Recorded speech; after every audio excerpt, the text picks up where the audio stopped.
evil geniuses. Thanks, Atlas. I'm joined by Crepo and Pobelter after a clean 3-0 sweep there. Clean. 3-0, right? Pobelter, it's got to feel good to have re-secured that spot in the LCS. It does feel really good, actually. Crepo, do you feel like this series in particular adequately represented EG's power or ability to play the game, as by the end of the split, you guys had really turned things around. You were performing well.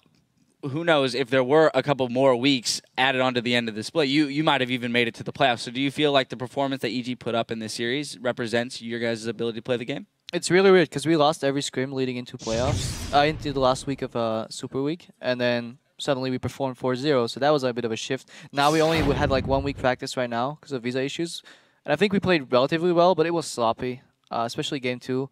We had such a big lead that it almost became like solo QS, like you ran out of towers to push, so you want your deep vision so desperately. So I faced it like twice. People were dying randomly all over the map. But at least we keep getting towers every time somebody died. And I like that we're doing that. We're playing objective-based. And yeah, and Pope carried his game. Like every time he just had like this mad lead in mid lane. And even if side lanes were struggling or counter ganks happened, doesn't matter. Whatever, like his lead, we would transition into bot lane, top lane, jungle.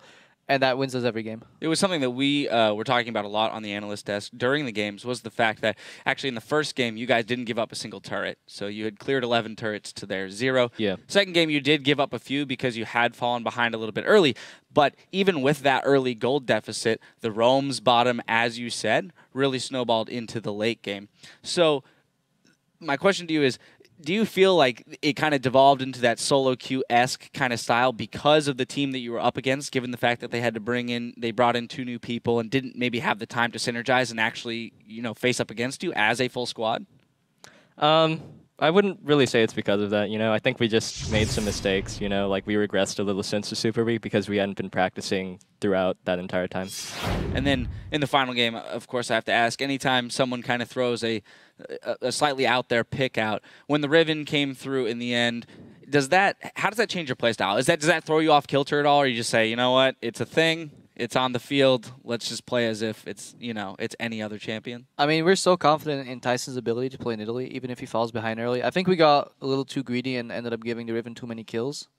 But, I mean, when it comes down to fights, we still have exhaust. We knew how to play our fights. We basically said in advance, let him come to us, but tidal wave will counter.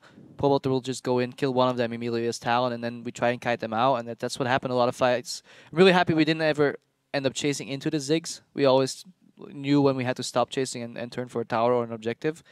It just took a little longer than we would have liked. That's why we weren't all celebrating really hard because it's like, yeah, we got our jobs in the LCS, but we would have rather played playoffs than relegations. But we're actually really happy that we 3-0 this series. Understood. Since we are on the topic of this most recent game, Crepo, we actually have a replay that we'd like to pull up for you. If you don't mind, we're gonna pull it up in a second now. Just go ahead and walk us through it.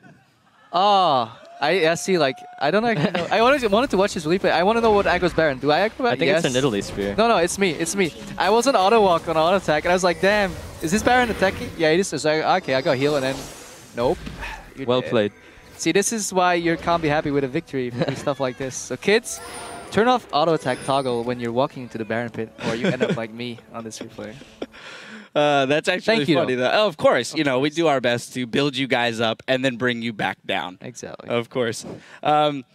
Pobelter, I want to take a look at your champion picks, because in the final game there, Coast decided to ban out 3 mid laners. But across all 3 games, you played 3 different champions. You played Ahri, Syndra, and Talon. I know you also have Yasuo in your pool, Syndra in your, Zed in your pool, things like that. So do you feel like you're at the point in your career where you're confident on enough champions that it's going to render any team pretty much ineffective in terms of banning against you? Yeah, I wasn't really phased by the triple mid ban last game because I still had like 3 or 4 champions that I'm still really comfortable on and could play at a high level.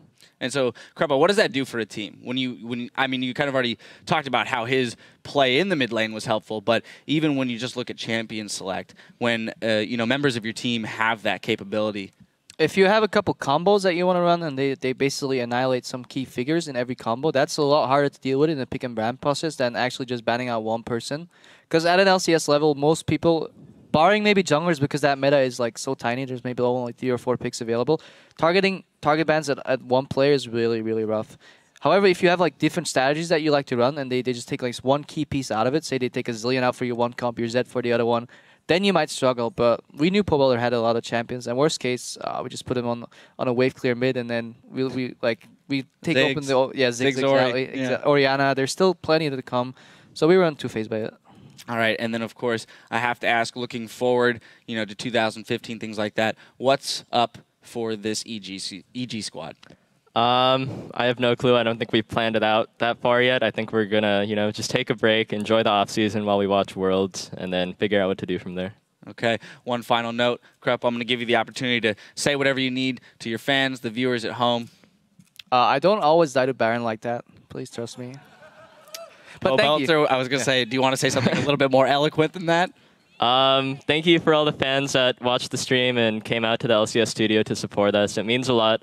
Even though we placed 7th in the split, it's really nice to have that sort of support, so thank you. Well, it was really a fantastic series and showing by you guys, so I have to congratulate you once again on the 3-0 victory and re-qualifying. And we're going to throw it right back to Atlas and Spawn.